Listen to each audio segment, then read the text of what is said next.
Hi hello അസ്സാം വലൈക്കും welcome back to my channel. ഇന്ന് വന്നിട്ടുള്ളതൊരു സിമ്പിൾ റെസിപ്പി ആയിട്ടാണ് കേട്ടോ. നമ്മുടെ സ്വന്തം ചക്ക വറുത്തതിൻ്റെ റെസിപ്പി ആയിട്ടാണ് വന്നിട്ടുള്ളത്.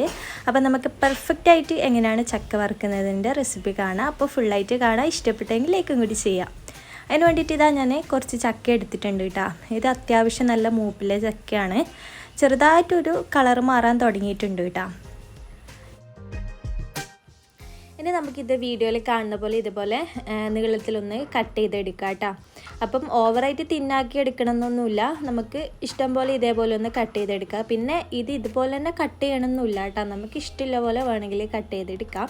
അപ്പം ഞാനിതാ മൊത്തത്തിൽ ഇതേപോലെ ഒന്ന് കട്ട് ചെയ്തെടുക്കുന്നുണ്ട്. ഈ റെസിപ്പിക്ക് ആകെയുള്ളൊരു പണിയെന്ന് വെച്ചാൽ ഇങ്ങനെ കട്ട് ചെയ്തെടുക്കലാണ് കേട്ടോ, വേറെ കാര്യമായിട്ടുള്ള പണിയൊന്നുമില്ല. അങ്ങനെ ഇത് മുഴുവനും കട്ട് ചെയ്തെടുക്കാം കേട്ടോ. ആ സമയത്ത് ഞാൻ ഒന്ന് എണ്ണ ചൂടാകാൻ വേണ്ടി വെച്ചിട്ടുണ്ട്.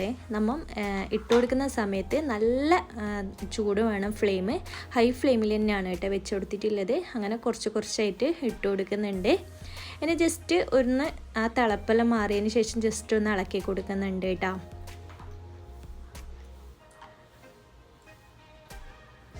ഇനിയെന്ന് വെച്ചാൽ കുറച്ച് ഉപ്പും വെള്ളം വേണം.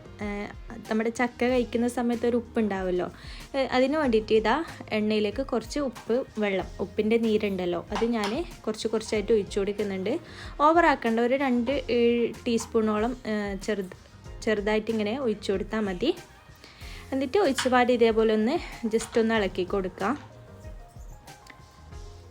അങ്ങനെ 2-3 മിനിറ്റിന് ശേഷം നന്നായിട്ട് കളറ് ഈ ഒരു കളറിൽ വന്നിട്ടുണ്ട് കേട്ടോ. നന്നായിട്ട് കളറ് ചേഞ്ച് ആവണമെന്നുണ്ടെങ്കിൽ കുറേ സമയത്ത് വറുക്കുക, അല്ലെങ്കിൽ ഈ ഒരു കളറ് മതിയെങ്കിൽ ഇങ്ങനെ ഈ സമയത്തൊന്ന് കോരിയെടുക്കുക കേട്ടോ.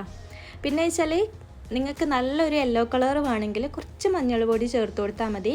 ഞാൻ അത്യാവശ്യം കളർ ഉണ്ടായതുകൊണ്ട് മഞ്ഞൾ പൊടി ചേർത്ത് കൊടുക്കുന്നില്ല. അപ്പം നല്ല ഒരു യെല്ലോ കളർ വേണമെങ്കിൽ കുറച്ച് ചേർത്ത് കൊടുക്കാം കേട്ടോ. അപ്പോൾ ഞാൻ മുഴുവനായിട്ട് ചേർത്ത് കൊടുക്കുന്നുണ്ട്. അങ്ങനെ ഞാൻ ഫ്രൈ ചെയ്തിട്ട് അവസാനത്തെ ബാറ്റർ ഇട്ട് കൊടുത്തിട്ടുണ്ട് കേട്ടോ. അതിലേക്ക് ഞാൻ കുറച്ച് കറിവേപ്പിലയും കൂടി ഇട്ട് കൊടുത്തിട്ടുണ്ട്. അപ്പോൾ കറിവേപ്പിലയും കൂടി ഇട്ടത് നല്ല ടേസ്റ്റ് ഉണ്ടാവും കഴിക്കാൻ വേണ്ടിയിട്ട്. നല്ല ക്രിസ്പി ആയിട്ടുള്ള ഒരു ചക്ക വറുത്തതാണ് കേട്ടോ. ഇതിൻ്റെ സൗണ്ട് ഞാൻ കേൾപ്പിച്ച് തരാം.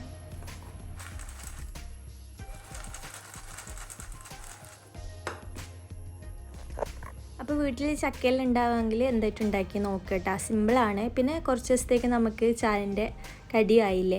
അപ്പോൾ എന്തായാലും ഉണ്ടാക്കി നോക്കിട്ടാ. ഇഷ്ടമെങ്കിൽ ലൈക്ക് ചെയ്യുക, സബ്സ്ക്രൈബ് ചെയ്യാത്തവരുണ്ടെങ്കിൽ സബ്സ്ക്രൈബും കൂടി ചെയ്യുക. പിന്നെ ഒരു കാര്യം എന്ന് വെച്ചാൽ ഇത് നന്നായിട്ട് ചൂടാറിയിട്ട് വേണം നമ്മൾ ഒരു ബൗളിൽ ഇട്ട് വെക്കാൻ വേണ്ടിയിട്ട്. അങ്ങനെ വെക്കുകയാണെങ്കിൽ ഒരു 2-3 ആഴ്ച നമുക്ക് കേടുകൂടാതെ സൂക്ഷിക്കാൻ വേണ്ടി പറ്റും കേട്ടോ. അപ്പോൾ നെക്സ്റ്റ് വീഡിയോ ആയിട്ട് കാണാം. ബൈ.